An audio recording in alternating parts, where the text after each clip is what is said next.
Florence, bonsoir à toutes et tous.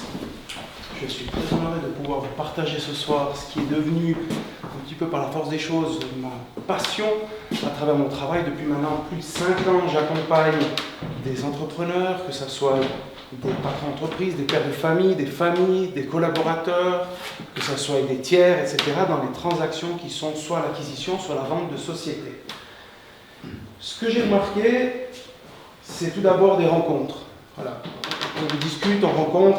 C'est vraiment une approche très humaine et émotionnelle. On accompagne les gens, on n'est pas seulement dans un conseil, on accompagne les gens du début à la fin, on écoute les gens. C'est pas seulement un aspect financier, c'est pas un aspect fiscal, c'est qu'on a besoin finalement de...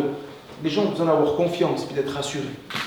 Ce qui est très important dans une transmission, et je vais m'intéresser plutôt au côté vendeur ce soir, c'est qu'en fait, on dit qu'on construit une fois sa maison, mais on la vend en général aussi une fois. Donc il ne faut pas se louper. On a dit avant, c'est un plan qui se fait sur le long terme, qui peut varier de gauche à droite, etc. Mais il faut avoir un plan. Et il faut être entouré. On a des parties prenantes dans la transmission d'entreprise. C'est l'entrepreneur, hein, c'est le patron, c'est le pilier, c'est celui qui a construit. Son bébé, il est là, il veut le vendre, ça vaut, je veux que ça marche. Mais on a également plein d'éléments attenants. La famille, on a madame à la maison aussi qu'il faut rassurer, qu'est-ce qu'elle veut faire, etc. L'enfant, les collaborateurs, on a parlé, le tissu économique est très important et lié aux collaborateurs, et également des tiers, que ce soit parfois des fournisseurs qui s'intéressent à l'acquisition, des grosses industries, etc. Par contre, ce soir, je vais essayer de vous donner quelques fils rouges de réflexion, des pistes de réflexion, mais je ne vous donnerai pas des éléments qui... Je ne vais pas vous dire il faut faire ça.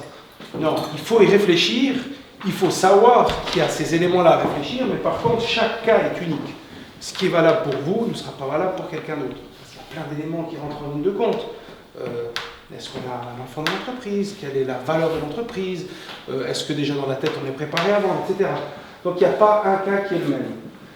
On a des enjeux importants pour l'entrepreneur, le vendeur, c'est assurer finalement sa retraite, parce que demain tout s'arrête. Qu'est-ce qu'on va faire? La succession au sein de la famille aussi, respecter finalement les enjeux de tous les enfants dans la famille, et la pérennité de l'entreprise qui est un gage de réussite pour le canton, pour le tissu économique. On a parlé d'anticiper les choses, très important. Plus on attend, vraiment plus on attend, plus on risque de ne plus avoir les clés finalement pour la vente. On va se retrouver finalement à devoir dépendre de l'acquéreur, d'être en dernière ligne, et puis finalement, pas de louper, mais en tout cas d'avoir des risques d'échec de la transmission. Quelques statistiques, je vais venir rapidement pour vous dire, alors on n'a peut-être pas toutes les mêmes, etc., ça dépend d'où elles sortent, mais pour vous dire qu'on va aller, on va les remonter à peu près 8000 PME dénombrées, globalement. C'est principalement dû au papy boomer des années 60. Aujourd'hui, tous les entrepreneurs qui ont créé des entreprises arrivent gentiment à la retraite et doivent se poser la question de qu'est-ce qu'ils vont faire. On a un tissu économique qui est grandement et majoritairement fondé par des petites et moyennes entreprises. Qu'est-ce qu'on entend par là? Jusqu'à 250 collaborateurs. Je dirais que principalement, on a un tissu économique qui est entre 0 et 50 collaborateurs, vraiment au grand nombre. Il faut 5 ans pour vendre son entreprise, entre le moment où on réfléchit et le moment où on réalise. Alors ceux qui viennent nous dire, ça nous arrive, écoute, j'ai prévu la semaine prochaine, dans 2 mois, dans 3 mois, je vais signer le contrat, etc. Il faut que tu me dises quoi. C'est pas conseillé. La plupart des successions se font encore en famille, en ligne directe, malgré ce qui a été relevé par Vincent Morin, qui devient à mon avis une problématique aussi pour le canton, je ne sais pas comment c'est ailleurs, avec ces groupes qui s'imposent gentiment, ou est-ce qu'on a une perte de volonté de prendre des responsabilités par les repreneurs, etc. Ça, c'est des éléments qui mériteraient d'être débattus, mais pour l'instant, encore plus de 50% des successions se font en famille, et 23% des collaborateurs à des managers. On dit que sur 5 ans, 95% des entreprises qui ont été cédées correctement survivent, alors qu'une nouvelle entreprise, à peu près 50% sur 5 ans, périclite. Le contexte, je vous ai parlé, ça va être orienté parce que mon expérience, elle est à travers des PME. Comme je vous ai dit, je m'occupe principalement de nos clients et puis par la force des choses, de clients externes. Et ce soir, je vais principalement parler du côté vendeur. On dit qu'il faut développer son activité jusqu'à 50 ans, la faire prospérer. Et après, à partir de 50 ans, déjà se poser la question finalement de la suite. Les enjeux familiaux, les enjeux pour les collaborateurs et les partenaires ont déjà été dits. Maintenant, ce que j'aimerais relever, quelque chose de très important, identifier les projets et surtout la volonté de chacun. Ça m'est arrivé d'avoir une personne qui est venue, un entrepreneur de la discussion, qui est venu me poser la question, écoute, mon entreprise, je ne sais pas quoi en faire en fait. j'ai personne qui veut les reprendre, qu'est-ce que je dois faire? J'ai dit, mais comment elle est structurée? Qui a dedans? Il y a ma fille, elle fait l'administration, mais bon, elle n'a pas envie de reprendre, etc. J'ai dit, bon, est-ce que tu lui as posé la question? Non, non, mais je sais, elle n'a pas envie de reprendre. J'ai dit, écoute, prends-la, rassure-la, explique-lui un petit peu les ficelles de métier, essaie de lui proposer finalement, entre quatre yeux, si elle a un intérêt éventuellement à la reprendre. Résultat des courses, c'est marrant parce qu'il y a 2 semaines en arrière, je le rencontre avec sa fille, ils sont en train de préparer les démarches pour la transmission de l'entreprise où la fille a la volonté de la reprendre. Donc, osez poser la question, ne dites pas mon fils il ne veut pas, mon employé il ne veut pas, personne ne veut.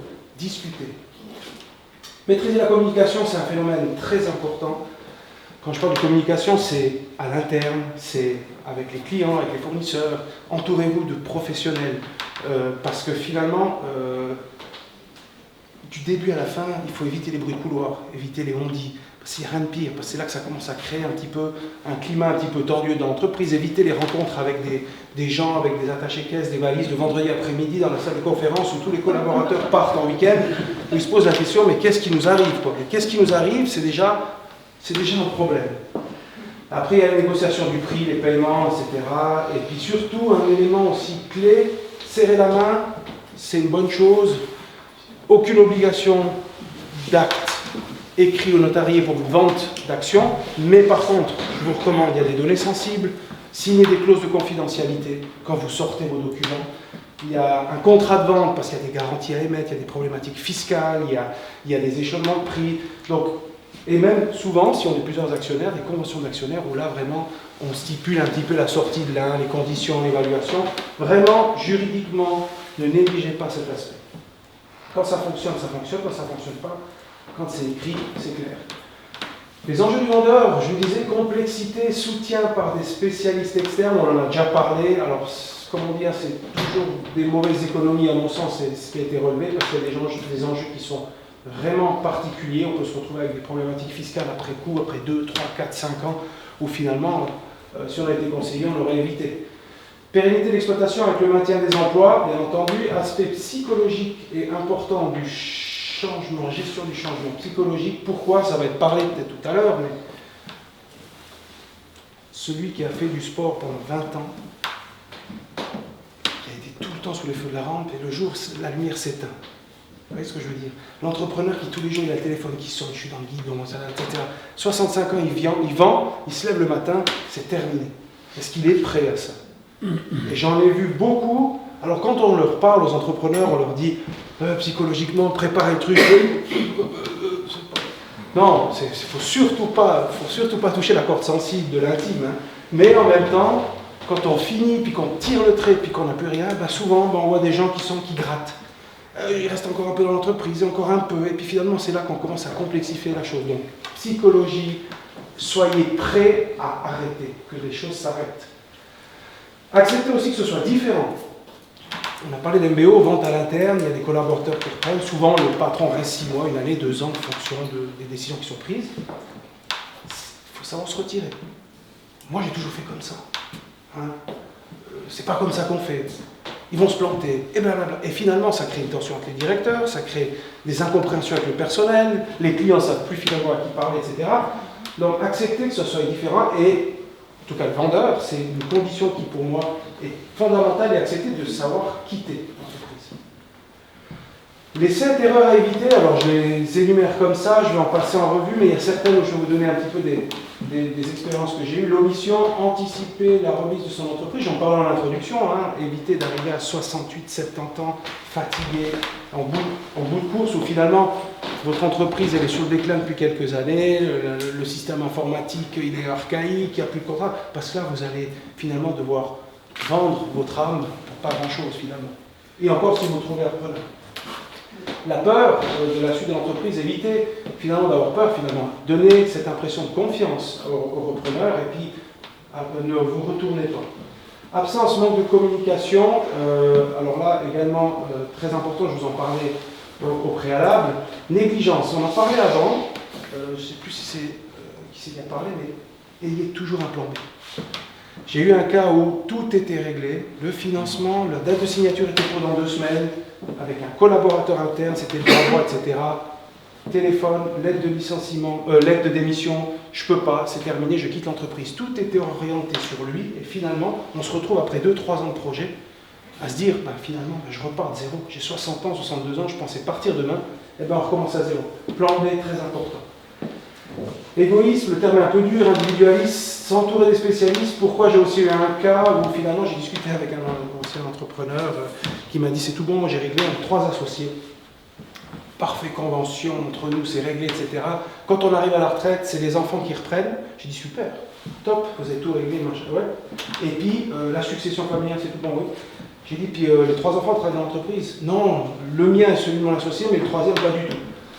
J'ai dit, donc ça veut dire que quand vous allez terminer, le 3e enfant va avoir 30% à peu près de l'entreprise, va pouvoir finalement bénéficier et vouloir bénéficier des dividendes, des choses comme ça, etc. Mais il n'aura aucun intérêt à l'entreprise. Qu'est-ce qui va poser comme problème? Gouvernance, stratégie, quand on voudra investir, l'autre voudra prélever. En plus, madame veut de l'argent parce que finalement il a le droit, etc. Donc finalement, faites attention. Résultat des courses, ils ont racheté les parts du 3e associé, ils les ont donné aux enfants, ce qui a évité peut-être des problèmes. Les 2 derniers éléments, j'en ai déjà parlé, je passe plus loin. Anticiper, donc pourquoi anticiper? Parce que là, il y a des éléments à mettre en place. Des éléments légaux et organisationnels, on parle toujours d'argent, hein. Mais non, il n'y a pas que l'argent. Dans les aspects légaux et organisationnels, il y a toute la partie de la succession familiale. Il y a le budget retraite. Qu'est-ce que j'ai besoin? Demain, j'ai plus de revenus. Il me reste la rente AVS, la rente LPP, mais j'ai 150 000 de dépenses par année. Je vais faire comment? Est-ce que je donne à mon enfant?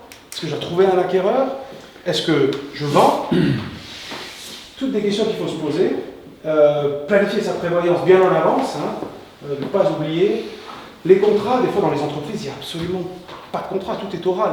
Alors imaginez le repreneur, il revient là, il n'a pas de contrat de travail, système informatique obsolète, pas d'organisation, pas de communication, pas de bras droit sur qui compter, on l'a dit avant, hein, Madame Binaire. Très important de pouvoir avoir une société qui se pilote autonome. Donc il faut avoir un bras droit, des cahiers des charges, etc. Ça se met en place. Et après, il y a les aspects restructurels, organisationnels et fiscaux, où là, on a 2 éléments, 2 entreprises clairement distinctes. On a la raison individuelle, l'indépendant, qui est structuré dans cette forme juridique personnelle, avec les responsabilités illimitées. Là, la problématique, c'est que quand on vend sa société, on est imposé. Je ne vais pas rentrer dans les détails, mais sur le principe, quand on vend sa société, toutes les réserves qui seront imposées au prix de vente, dans le prix de vente, elles seront imposables. Ça peut faire des montants assez importants, plus l'AVS, etc. Alors il y a des allègements fiscaux qu'on peut avoir, dès 55 ans, si on cesse définitivement, etc. Mais il faut savoir quand même que c'est un coût et c'est moins pratique, ou facile en tout cas, de transmettre des actions que de transmettre une raison individuelle. Et ça, SARL, par principe, si on détient en fortune privée, ces actions ou ces parts, elles sont exonérées d'impôts. Attention tout de même, lorsqu'on vend ces parts qu'on détient en fortune privée à une société, financée, comme on a vu avant par une banque, il faut des garde-fous pour éviter des problématiques ultérieures fiscales. C'est pour ça, garantie, contrat de vente, etc. Conseil que je peux vous donner, pour ça qu'on dit 1 à 5 ans, par avant, hein, transformez votre réseau individuel en SA. Alors, ce n'est pas toujours nécessaire, mais réfléchissez si c'est idéal. Transformez votre réseau individuel, il faut un délai de 5 ans pour revendre. C'est pour ça qu'on parle de ce délai de 5 ans, pour revendre sans payer d'impôts. Si vous transformez votre RI en SA, puis vous vendez après 2 ans, vous êtes requalifié. Distribuez de la substance. Sortez de l'argent s'il y a beaucoup de liquidités. On n'achète pas la liquidité, puis ça peut créer des problématiques fiscales. Donc sortez des dividendes dans vos SA et SARL. Séparer les biens immobiliers, très important. Pourquoi? Parce que quand on sépare les biens immobiliers, il y a 2 avantages. Le premier, c'est qu'on se fait, si on sort l'immobilier, il faut le faire bien avant pour éviter des problèmes fiscaux. Si on sort l'immobilier, ça nous fait déjà petite épargne de retraite, parce que finalement, dans la vente, on fait un contrat de bail avec le repreneur, et puis nous, on a un petit pécule de côté, mais également, ça permet d'alléger la valeur de l'entreprise qui va être vendue, et donc peut-être permettre à votre fils, à un collaborateur de reprendre à un prix beaucoup plus intéressant. Séparer les secteurs d'activité, des fois on a 3 secteurs d'activité, 2, 4, etc. Il y en a un qui est peut-être un peu déficitaire, va se dire peut-être je le sépare, je le liquide, ça permet de trouver plus de potentiel acquéreur. Et dans tous les cas, ça, très important, obtenir un volume fiscal, c'est quoi? C'est un accord de la transaction, pour vous garantir qu'il n'y a pas de problématique. 10 aspects dans les étapes, je vais les énumérer rapidement pour certains, je vais rester un peu plus longtemps sur d'autres. Business plan, on l'a vu aussi avant avec Madame Binaire, hein, quand on a une stratégie de vente avec un financement bancaire, il est souvent nécessaire, mais même sans financement bancaire, savoir où on va piloter l'entreprise, les planifications budgétaires, etc. Régime matrimonial, on oublie souvent, selon le régime matrimonial qu'on a, les conséquences que ça peut avoir en cas de divorce, en cas de problématiques, de décès, etc. Donc aussi, n'oubliez pas de penser à ça. Budget retraite, j'en ai parlé, hein, très important de bien planifier sa prévoyance, son budget retraite pour savoir qu'est-ce qui va nous rester. Structure financière également, donc tout ce qui est non nécessaire à l'activité, il faudrait le sortir si vous avez de la trésorerie, des biens immobiliers, etc. Et tout ça se fait en amont, pas à la dernière minute. Évaluation d'entreprise, on en a parlé tout à l'heure. Les types de vente, je vais venir sur un élément important. Alors d'abord, en famille, on peut soit vendre, et ça c'est pratique, on va dire, pour une question successorale. C'est quand on vend à son enfant, on n'a plus de problématique avec les héritiers. Parce qu'on achète à un prix qui est défini, qui est juste, expertisé. Ça permet finalement après pour le reste de l'inventaire successoral d'être partagé sans que quelqu'un soit lésé. Mais on peut aussi donner, mais là il faut faire attention aux avantages entre héritiers. Parce que quand on donne, il faut que les autres soient compensés. En Valais, il n'y a pas d'impôt sur les successions en ligne directe. Quand on vaut, par contre, oui, avec des paliers. À l'interne, MBO, on l'a dit, c'est un collaborateur interne, par exemple, ou ça peut être également avec un enfant à qui on vend à l'interne. Et à l'externe, c'est un manager qui vient dans l'entreprise. Où je m'arrête 2 secondes, c'est plan d'intéressement collaborateur, c'est quelque chose qui se fait de plus en plus. Ça se prépare sur la durée. Ça permet finalement de vendre petit à petit vos actions sur une durée. Ça veut dire quoi? Ça veut dire que finalement la société vous rachète les actions au prix plein et elle la revend aux collaborateurs qui travaillent dans l'entreprise sur une durée de 2, 3, 4, 5, 6, 10 ans à un prix préférentiel en fonction de la durée dans laquelle le collaborateur bloque ses actions. Ça peut aller jusqu'à 50% de rabais sur le financement pour le collaborateur de ses actions et la différence, elle est défalquée dans l'entreprise. Donc très intéressant. Liquidation volontaire, quand on a trouvé personne, qu'est-ce qu'on fait? On vend, et puis on bénéficie de liquidation, et puis on paye les impôts sur ce qui reste. Les modes de financement, on en a discuté tout à l'heure, je ne vais pas y revenir. Très important, négociation, modalité de reprise, etc., les aspects juridiques, la signature du contrat, j'ai mis également comme vous, hein, négociation du prix, la valeur n'est pas le prix, donc ça c'est sûr.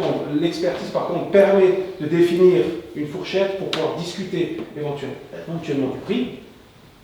Transmission en tant que telle, transfert du savoir, lâcher prise, etc.